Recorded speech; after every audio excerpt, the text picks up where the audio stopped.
صفحہ نمبر 215 215 معارف الحدیث جلد دوم حدیث نمبر 149 ایمان والے بندوں کو ستانے والے اور رسوا کرنے والے کو سخت تنبیہ۔ ایمان والے بندوں کو ستانے والوں اور رسوا کرنے والوں کو سخت تنبیہ۔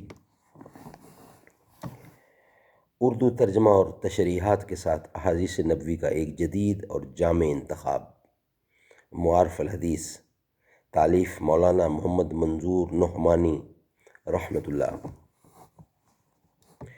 نحمدہ ونصلی علی رسولہ الکریم، بسم اللہ الرحمن الرحیم۔ قال النبی صلی اللہ علیہ وسلم، حضرت عبداللہ بن عمر رضی اللہ عنہ سے روایت ہے کہ رسول اللہ صلی اللہ علیہ وسلم ممبر پر چڑھے اور آپ نے بلند آواز سے پکارا اور فرمایا، اے لوگو،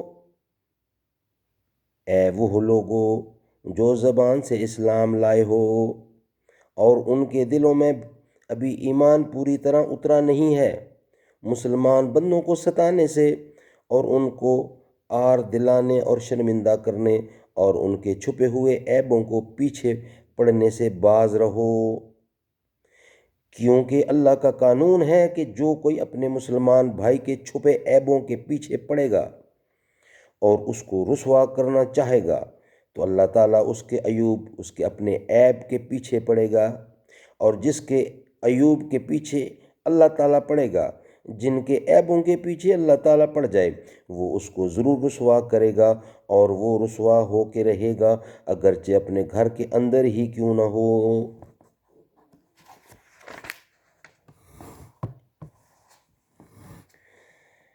جب حقیقی ایمان کسی کے دل میں اتر جاتا ہے تو اس کا قدرتی نتیجہ یہ ہوتا ہے کہ آدمی اپنے انجام کی فکر غالب ہو جاتی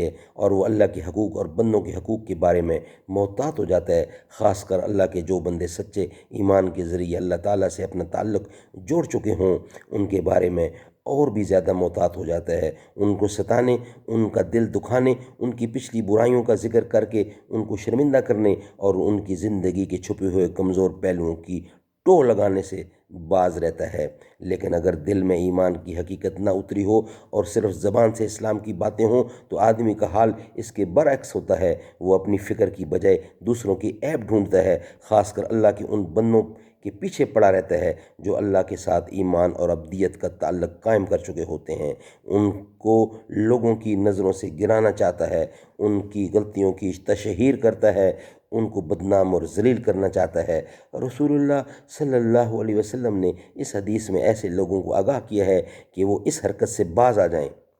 اللہ کے ایمان والے بندوں کو بدنام کرنے اور ان کی مقام کو گرانے اور ان کے چھپے ہوئے کمزور پہلوؤں کو اچھالنے کے مشغلہ کو ترک کر دیں، چھوڑ دیں، وگرنہ